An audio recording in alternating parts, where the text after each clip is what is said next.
Dive in an adventure with a timer underwater. Premiered 7 p.m. tonight on WBZ-TV Channel 4 Boston. And from WBZ-TV-4 Boston, it's time now for the 6:30 weekend report for this Saturday, October 1st, 96 with Jack Borden on the news, Bob Copeland weather. Hey now, Jack Borden. Good evening, everybody. Here's what's happening. A Boston engineer whose firm drafted Governor Furclow's proposed $1 billion highway program testified yesterday that he charged the Commonwealth $148,000 for the job and made a profit of $57,634. John L. Hayden also admitted under question that only written communications sent to the Department of Public Works has said his estimate that the project cost were 3 sheets of paper with scratch pencil notes. Edward J. McCarthy, chief engineer at the DPW, said he knew of no written data other than the pencil papers on the estimated project cost, but said this was an exceptionally difficult case and not the general practice. Testified before a special Senate committee investigating alleged irregularities in DPW, Hayden contended that his training and experience as engineering for more than 25 years was what really figured in making that estimate. Hayden said that his firm did the $2.175 million in engineering projects for the DPW in the past 5 years and cited a list of more than 1,000 jobs at other agencies, including the Armed Service and Atomic Energy Commission. United Nations New York. Soviet Premier Khrushchev last proposed to British Prime Minister Macmillan to hold a Big Four powers to hold another summit conference in the spring after a new president succeeds Mr. Eisenhower. It was learned last night. The Soviet Premier made the proposal at his meeting with Macmillan last night and Thursday night in New York. At the same time, Khrushchev agreed to extend his ultimatum as West Berlin pending the outcome of the proposed summit. Khrushchev made his offer on Berlin contingent on there was being no provocations. Macmillan will fly to Washington tomorrow for a conference on Sunday morning with President Eisenhower, to whom he will relate to details of the exchange with Khrushchev. Australian Prime Minister Robert G. Menzies will also be participating in the meeting scheduled to be at the White House. Macmillan let it be known that he had no intention of acting as an intermediary with a view to arranging a reunion between the Soviet and American leaders. It was understood that Khrushchev was frank in telling Macmillan that he had no real interest in seeing Mr. Eisenhower, saying he is about to surrender power to a new president and was hardly in any position to undertake long-term negotiations. And it's no secret that Mr. Eisenhower had no interest in meeting Khrushchev. Nevertheless, 5 so-called neutral leaders brushed to the breach today with a formal resolution presented to the General Assembly calling on Mr. Eisenhower's did not have to happen. contacts with Khrushchev to renew their contacts. A Boston lawyer was knocked to the ground and robbed $2,430 by 2 men as he stood the driveway of his Winthrop home at about 9:45 last night. Frank D'Azulli, 47, of 4 Washington Avenue, told police that 2 men, about 22 or 23, were walking by and asking what time it is. He had checked the watch and given the time, and then he was slugged, knocked down, and robbed. Washington, the State Department today asked Americans yesterday to keep away from Cuba unless they have compelling reason to go there. That rare stop, usually reserved for situations of international crisis, was taken because of the conditions prevailing in Cuba, the department said. In Havana early today, Premier Fidel Castro warned that it would execute any American spies or saboteurs caught in Cuba. But I am going to... Thursday, the United States urged American residents in Cuba to send their wives and children back to this country because of continued anti-American actions under the Castro regime. In its advisory last night, the State Department said that the business reason might be compelling interest that would be sending Americans into Cuba. In Washington, the United States yesterday poured out more than $306 million to drastically strengthen its Army and Navy missile arsenal. The Navy was given more than $100 million for the submarine and launched Polaris missile that equals money for new longer-range Polaris. The Army pumped into an additional $199.125 million into the development of the Nike Zeus missile, which is designed to intercept and destroy enemy rockets. Check the government website for their options. In Denver, President and Mrs. Eisenhower in Salm Black attended funeral services day for his mother in the old-fashioned brown brick house where Mammy spent her childhood yesterday for the funeral services. The services yesterday for the 82-year-old Mrs. Oliver Dowd Thursday lasted about 20 minutes. The President and Mrs. Eisenhower appeared as they came to the 2-story Dowd home on Lafayette Street to join the program to Fairmount Cemetery in Southeast Denver. In Saugus, 2 men were under arrest on murder charges early today, and the third was sought in Thursday night, sold up slain at the Revdall clothing store. Here, they were booked as Theodore P. Maver, 25, living in a trailer camp on Route 1 in West Peabody, and John L. DeVoe, 21, of Harrison Avenue Lane. District Attorney John P.S. Burke announced DeVoe's arrest about 1:15 this morning. Mayor had been booked 2 hours earlier for Maver. Both will be charged on murder charges in Lynn today. According to detectives, Mayfair had a name of the 24-year-old would-be man as one new fighter shotgun blast that killed John Pickett, 22, a part-time clerk in the store from Lynn. Police said this man is driving a stolen car and he's believed headed to the deep woods of Maine where he's been spent some time in the past. In New York, a nationwide strike against the General Electric Company was called by the International Union of Electrical Workers yesterday to start midnight on Saturday. A panel of federal meditations nevertheless keep trying to head off the walkout day scheduled another meeting between union and management for tomorrow, which is today. The 80-man conference board of the union voted to strike into the 4.5-hour meaning a majority of the locals represented 70,000 IUE members in GE plants that had authorized the strike action. The company and the union had been negotiating for 6 weeks in a contract dispute over wages and other issues. The old contract expires at midnight last night.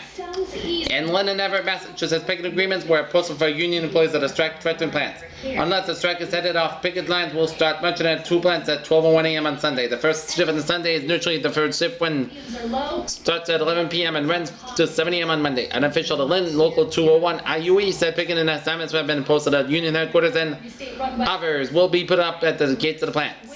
However, he says that despite all the preparations, we have our fingers crossed that an agreement can be reached to stop the strike.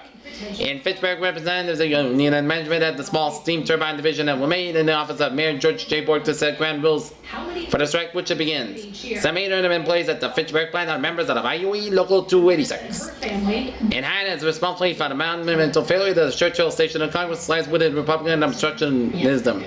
U.S. Senator John F. Kennedy declared yesterday from his airport home that he is prepared to launch a campaign tour in the Midwest. This was replied to Vice President Nixon, who declared in the Boston rally on Thursday night that Kennedy had fought to try and head a Democratic-controlled Congress to enact his own pet legislation. The defeat contra Kennedy was one of the people who was hoping to get a $1.25 minimum hourly wage, an effective medical aid plan, and greater the federal aid for education. Instead, the people get nothing, and Mr. Nixon can derive from any satisfaction from the defeat of legitimate aspirations of people he was a prerogative Kennedy offered. With the family inside, we showed you the harrowing video. In Troy, New York, rain continued to dog Richard Nixon yesterday as he came back to the traditionally Republican and upstate New York to carry on in his fight for this Big 45 electoral vote. Local Republican leaders were stimulated by the crowds. They said the vice president was outdrawn at almost every stop. His opponent, who was in upstate New York last week, in his principal address here, he continued to whack Kennedy, charging him with distortion and calling on him to revise the campaign statements while Khrushchev and company are still in the United States. Despite the rain and downpour, and the most critical crowds were handed to cheer and wave signs. In sports news, the Boston Red Sox lose to the New York Yankees at Yankee Stadium in New York, 3-1. Other scores American was Baltimore 3, Washington 2, Cleveland 9, Chicago White Sox 8, and Detroit 6, Kansas City 4. National League scores Pittsburgh 7, Milwaukee 3, Philadelphia over Cincinnati 7-3, and San Francisco 7, St. Louis 2. Tomorrow, the Red Sox and Yankees wrap up the 1960 regular season finale with Wilson on man for the Red Sox and Grable for the Yankees. Quarterback John McCormick led Massachusetts to a 27-12 stunner victory over Harvard yesterday in today's Sterling football upsets. Among them, Dartmouth trounced Penn 50-0, Princeton Columbia 49-0, Purdue hit Notre Dame 51-19 on national TV. Syracuse came from behind to top Kansas 14-7, and local BU converted fumbles and a touchdown to Edgewater across 20-14. Bob Clopin will have the weather after this commercial break here on the 6:30 Weekend Report. Stay tuned. Any type of violence, hate, or any riding that can harm pedestrians or riders. Chris McNeil is a professional stunt rider who got his start on the street. M Standard is on 1869 to 600th anniversary sale. Centennial sales 9 a.m. 7 a.m. daily, 9 a.m. 7 p.m. daily, and 9 a.m. to 5 p.m. on Saturdays. Convenient Ellis Street Garage Motor Van, Boston MTA Station Motor Mart, and Park Street Bus Terminals at M Standard and Sons. Jerome M.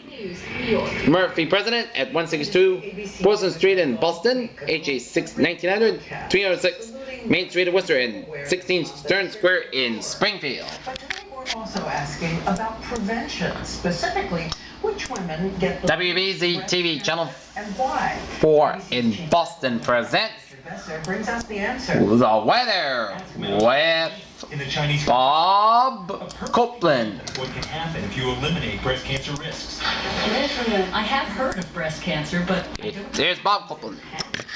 Good evening, Maddie, on this October the 1st of October, the 1st of 1960. got off to a fall start as usual. We have a temperature right now, Logan Airport. Temperature is And never knows your days. 58 degrees with a dew point about 34 degrees. The humidity is 41%. Barometer 3.18 inches. Visibility about 50 miles per hour. Winds not down for about 15 and condition clear skies. Okay, let's take a look at conditions around the region. It is 55 out in Bedford and out in Lawrence, 58 in Beverly and Norwood, pair 49s in Fitchburg and Worcester, 57 in Springfield, 55 in Albany, 61 in New York City, 60 out in New Haven, 55 out in Hartford, 58 out in Providence, 56 in Taunton and Plymouth and New Bedford and Hyannis and Martha's Vineyard, and 55 in Nantucket, 55 in Nashua, New Hampshire, 54 in Manchester and Concord, New Hampshire, 56 in Portsmouth, New Hampshire, 54 in Portland, Maine and Augusta, Maine, 52 out in Bangor, Maine, pair 48 in Burlington and Montpelier, Vermont. Is incredibly regular. Alright, let's take a look at our national outlook. Shows a cool day on tap for football and fall chores around the northeast and New England areas. Got a few May protect you. rain showers fell in eastern Maryland and the Delaware shoreline and southern New Jersey. Another batch of the rain showers in eastern North Carolina, South Carolina coastline here. And it was cool for much of the northeast stretch out in the mid sections of the Being tested here at United States and the Midwest sections and down into the trial. Appalachians and Ohio Valley and into the northern and southern plain states.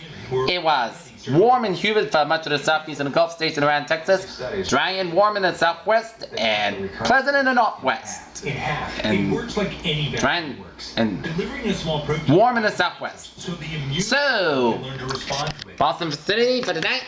Fair and cool, low in the upper 40s. Northeast winds about 6 to 12 miles per hour. Sunday, fair and warmer. By Massachusetts, New Hampshire, Cancer is a pipe dream. You agree? Rhode Island, Vermont, and Maine. Saturday night, fair and cooler, and Sunday, increasing high cloudiness and warmer. American women. Good. You're going out to the Berkshires tonight, fair and cooler, with a low about 42 to 48 degrees, and northwest winds about Anyone. 8 to 12 miles per hour to the northeast, and Sunday, fair and warmer. Eastport to Block Island. Saturday, northerly winds about 15 to 18 knots, and part cloud visibly over 9 miles per hour. Women in this trial. But Friday, forecasted temperature in northern New England, Massachusetts, and around northeast New York during the next 5 days. Today, we'll have then the big question. Wednesday, we average near normal, Cancer in the first. except 2 to 6 degrees above normal in Maine. Little cooler Saturday and Sunday, then a little temperature change until cooler again Wednesday.